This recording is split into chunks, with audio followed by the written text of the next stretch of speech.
አይ ዳኒ አንተ እኮ ነህ ግን አብርሃምን ህፃን እያደረግከው ያለው እንጂ እነ ሩታ እነ ኤፍሬም አይደሉም ማለት ነው። ኤፍሬም እና ሩታ በደንብ ያውቃሉ አብርሃም ከአእምሮ እንደሆነ እያደረገ ያላቸው ነገሮች ከልቡ ከአእምሮ ምንም እንዳልታመመ በደንብ ያውቃሉ።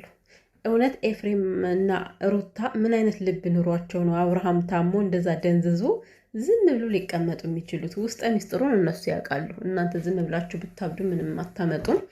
ዳኒ ማለት ነው። ይሄ ማለት የራሱ ስራ የለውም፣ ህይወት የለውም። አላውቅም። የሰውን ህይወት ገብቶ ማማሰል ይወዳል ከድሮ ጀምሮ እና አሁን አንተ ለአብርሃም ነው ገብተህ ቲክቶክ ገብተህ አታውቅም? ይሄ የአንተ ቪዲዮ ነው ምናምን እያልክ የምታሳየው እንዴ? እናንተ እኮ ገና ስትሄዱ ስልኩን እያየ ነበር ይሄ ልጅ አይደለም? ይሄን ያክል ጊዜ እንዴት ነው ቲክቶክ ገብቶ አያይም የምትለው? እያንዳንዷን የምታደርጓትን ነገር በደንብ ነው የሚያየው። በዚህ አጋጣሚ ዩቲዩብ ላይ የሚሰራውን ቲክቶክ ላይ የሚሰራውን ሁሉን ነው የሚያየው። እና አንተ አሁን ማሳየት የፈለግከው ሄርሜላን እንጂ እውነት ልዑልና አብርሽን አይደለም። በእውነት ነው የምላቸው። ይሄን ነው ለማሳየት የፈለገው። እሷሽ ቀባጭ አይደለም። ቤተሰብ እንዴት ቆያችሁልኝ? ሰላማችሁ ይብዛ። እኔ እኮ እንደ ህፃን የሚያጃጅሉት ነገር ነው ግራ የገባኝ። ያልታመመ ልጅ ግዴታ ታመም እያሉት ነው። አብርሃምም ራሱ በጣም እየወላወለ ያለ ሰው ነው። ሄርሜላ ተስፋ ቁረጭ ስትባል ተስፋ አልቆርጥም የምትለው የአብርሃምን መወላወል እያየች የሚታየውን ስሜቱን እያየች ነው ተስፋ ልትቆርጥ የማትችለው ማለት ነው። ሲቀጥል ዛሬ የተናገራቸው ነገሮችም አሉ። እኔ አንዳንዴ ቤተሰብ ምን አስባለሁ፣ አብርሃም እውነት የተመለሰው ሩታን ለማሰደብ ነው ወይስ ደግሞ የምር ተመልሰው ነው እያልኩኝ ነው እንዴ። አንተ ወደ ቤት ተመልሰህ እርቅ ፈጥረህ ከሩታ ጋርም ሩታን ከማሰደብ ወደኋላ አላልክም። ምን ማለት ነው? እነሱ ሲያዙ ነው ወይ የምትናገር ስትባል አዎ ብለን የምትመልሰው ምን ለመፍጠር ነው? ከዚህ ጋር አብርሃም እስከ ዛሬ የተፈጠሩት ነገሮች አይበቁም እንዴ? በጣም እኮ ነው የሚከብደው። ሲቀጥል ደግሞ ብዙ ነሽ ወንድምሽን ለማግኘት በዚህን ያክል አሽኮለሌ ድብብቆሽ የሚያጫውትሽ ምንድን ነው? እንደዚህ እንዴ ዞር ግልብጭ እያልሽ ቢመጡ ባይመጡ አንቺ ምንም የሚያስፈራሽ ነገር አለ? በዚህን ያክል ምን ነው እንደ ጦር አየሻቸው ሩታና ኤፍሬምን? በዚህን ያክል ከነሱ ጋር መደባበቁ ልክ እንደ ሌባ እንደሰረቀ ሰው መደናገጡ ለምን አስፈለገ? ከቤቷ እኮ ሰተት ብለሽ መሄድ ትችያለሽ። በነፃነት ወንድምሽን ማግኘት ፍላጎት ምንድን ነው ብለሽ መጠየቅ። ይሄን ያክል ከሩታ ጋር ቁጭ ብለሽ የማታወሪበት ነገር ምንድን ነው? ከእናንተ መካከል የተፈጠረው ምንም እኮ የተፈጠረ ነገር የለም እንዴ። በዚህን ያክል ማሽቃበጥ ምንድን ነው? የእውነት አንቺ አብርሃም እንዲድን ብትፈልጊ ኑሮ ማለት ነው ከዛ ጋር ማውራት ያለብሽ አብርሃምንና አብርሃምን ነበረ። ሄርሜላን ምን አስጠራሽ? አሁን አንቺ ባለፈው ከቤቴ ስትመጣ ያልጠራዋትን ብለሽ ለመሸፋፈል ሞከርሽ። ስትመጣ ግን እንዴትና እንዴት እንደሆንሽ እኮ አይተንሻል አይደል እንዴ?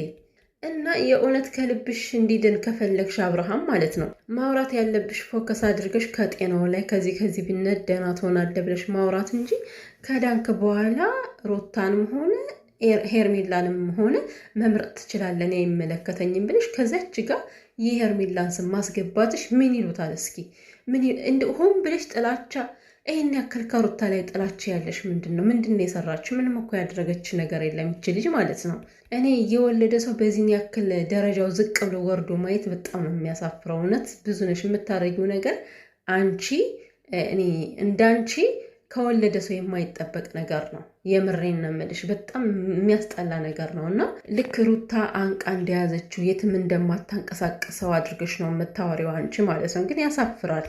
ነገ የምናፍርበትን ነገር ማድረጉ ተገቢ ነው ብዬ አላስብም። አብርሃምና ሩታ ተለያዩ በቃ ብላችሁ ነበር አይደል? ያው ዛሬ አብረው ተገናኝተዋል። ስለዚህ ነገሮች በምን አይነት ሁኔታ እንደሚቀየሩ አታውቂምና ብዙ ነሽ የምታደርጊያቸውን ነገሮች እያስተዋልሽ ብታደርጊያቸው የተሻለ ነው። በተለይ ከዳኒ ጋር ጆሮና ጌጥ መሆናችሁ በጣም ነው የሚገርመው። ሼምፉል የሆነ ነገር ነው እውነት። እንግዲህ ያው ለነገ ጧት ዛሬ ከተሰራ ቪዲዮ ይሄ ለነገ ጧት ነው አብርሃም የተቀጠረው። እንደመጣን እንዳትነግራቸው እየተባለ ነበር ወይስ ቪዲዮውን እንደቀረጹ ነው የወሰዱት አብርሃምን? እኔ እኮ ግራ ገባኝ። ለምሳሌ ነገ የሚወስዱት ከሆነ ዛሬ ቀጥታ ቪዲዮ ለእነ ሩታ ይደርሳል። ይሄ መሸዋወዳቸው ይሄ መደባበቃቸው በደንብ አድርጋ ሩታ ታየዋለች አይደለ? ሲቀጥል ቪዲዮውን ባታየውም እንኳን እነ ብዙዬ ይፈልጉኛል ብለህ ተናግራቸው እና ብለው ነው የነገሩት። እነ ብዙዬ ይፈልጉኛል ብሎ ቢሄድ አሁን እነሱ ይፈቅዱለታል ስላችሁ እሱን ለማስገደድ ፈልገው ሳይሆን ከዚህ በፊት የተፈጠረውን ነገር ከብዙዬ ቤት አይታችኋል። ታዲያ እንዴት ነው ብቻውን ጥለውት ሊሄዱት የሚችሉ ብቻውን ጥለውት የሚልኩት? ሲጀመር ይሄ ነገር የሚሳካም አይመስለኝም። ምክንያቱም አብርሃም ከአእምሮ ከጭንቅላቱ ስለሆነ ሆን ብሎ እየተጃጃለ ካልሄደላችሁ በስተቀር ማለት ነው የትም ሊሄድላችሁ አይችልም። ከአንዳቸው ጋር ሊመጣ ይችላል፣ አይታወቅም። ወይም ደግሞ ሁለታቸውን ይዘውት ሊመጡ ይችላሉ፣ የት እንደምትወስዱ ስለማየት ማለት ነው። እኔ የት ጉድጓድ ልታስቀምጡት እንደሆን በዚህን ያክል የምታጣድፉት ልጁን። አሁን መጨረሻ ላይ ምን አደረገ አብርሃም? በቃ ፈዘዘ። የእነሱን አብሮነት ሰው ምን ያክል እርምጃ እየተሄደበት እንደሆን ያ ሁሉ እየተሰማው ይመስለኛል። አብርሃም መጨረሻ ላይ እንደዛ መናገር እስከሚደክመው ድረስ እንደዚህ ፍዝዝ ብሎ እስከሚቀመጥ ድረስ ያደረሱት። ከዛ ቦታ ላይ መሄዳቸው ራሱ ጨንቆታል እኮ ማለት እንዴት መጣችኋለ? ምክንያቱም ያንን ቦታ አያውቁትም ብሎ ስለሚገምት ነው። አብርሃም እናንተ እንደምትሉት እብድ እንዳልሆነ ማወቅ ያለባችሁ ከዛ ጋር የተቀመጠው ብቻውን ነው፣ ማንም የለም። እነ ሩታ ጥለውት ሄደዋል። ስለዚህ እንዴት ነው ይህን ሰው እብድ ነው ወይስ ደግሞ ትክክል አይደለም አምሮ ብላችሁ የምታስቡት? እንደው ጠቅላላችሁ በጣም ማፈሪያ ናችሁ። በእውነት በጣም ነው የምታሳፍሩት። እና ሲቀጥል አብርሃም ራስ እዛና ከዚህ መወላወሉ አስፈላጊ አይደለም። የምሬን ነው። እንዲህ ለማትቀጥልበት ነገር እንደዚህ አጉል ተስፋ መስጠቱ ራሱ ተገቢ ነው ብዬ አላስብም። እና ሲጀመር እነ ሩታ ምን አድርግ ብለው ነው አሁን እነሱ ናቸው የሚያዙኝ የምትለው እንዴ? በፈጣሪ ስም አሁን ዛሬ የተናገረው ንግግር ትክክል ነው? በጣም እኮ ነው የሚያናድደው። ምክንያቱም እች ልጅ መተት ሳታደርግ መተት አደረገች እየተባለች እየተወቀሰች ያለች ልጅ፣ አሁን ደግሞ ጭራሽ ከእሷ አንደበት መጥቶ እነሱ ነው እንደዚህ አድርግ የሚሉ ሲባል አዎ ማለት እንዴት አዎ ትላለህ?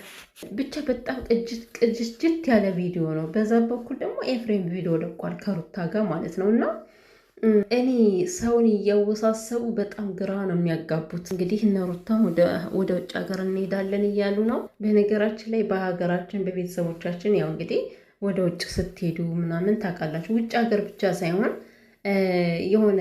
ከሆነ ዘመድ ላይ እንኳን ደርሳችሁ ለመምጣት ምናምን እኮ ስትወጡ ዝም ብላችሁ ሂዱ እሄዳለሁ ተብሎ አይወራም ነው የሚባለው አይደል እንዴ? እና በዚህን ያክል ሩታና ኤፍሬም ማለት ነው ወጥተው እንደዚህ እናድርጋለን። እኔ ግርም ብለውኛል። ብቻ ሩትዬ ስለመጣሽ ግን ደስ ብሎኛል። የኔ ቆንጆ የኔ ቀብራራ ሴት ማለት ነው። ከዛ በኋላ ደግሞ ሄርሜላ ምን እንዳደረገች ታውቃላችሁ? እነ ሩታ እንደለቀቁ ወዲያውኑ ደግሞ እሷ ስቶሪ ለቃለች። የሆነ ነገር ስቶሪ ለቀቀች ማለት ነው። እና ብዙዬ ነገሮችን ባታወላውያቸው፣ ከላይ ከታች ባትረግጪ፣ አብርሽና ሩታን ብታያቸው አንቺ እውነት ለምን ብቻውን ሄደሽ ማናገር እንደከበደሽ አላውቅም። ዳኒ ከአብርሃም ላይ ስንት ነገርና ስንት ነገር ያደረገ ሰው ነው አይደል? ዛሬ አሁን ዳኒን ተማምነሽ በጣም ብዙ ነገሮችን እየፈጠርሽ ነው። እመኝኝ ግን እውነት ያሸንፋል። ያው ምንም ልታመጡ አትችሉም እናንተ። በተለይ ዳኒ አሁን እሱ ስራውን ትቶ ቤቱ ስራ አለው፣ ግን ይሄ ልጅ ስራ አለው ሁሉንም ነገር ትቶ አብርሃምን ሲከታተል ነው የሚለው። ለዛ ነው በየሄደበት ቦታ የሚያገኘው። እና ግን እውነት ይሄ በጣም አሳፋሪ በጣም ሼም የሆነ ነገር ነው እያደረጋችሁ ያላችሁት። በተለይ ሌላው ሲቅር ብዙ ነሽ የምታደርጊው ነገር ግን በጣም አሳፋሪ ነው። ወንድምሽን በዛ በኩል ዛሬ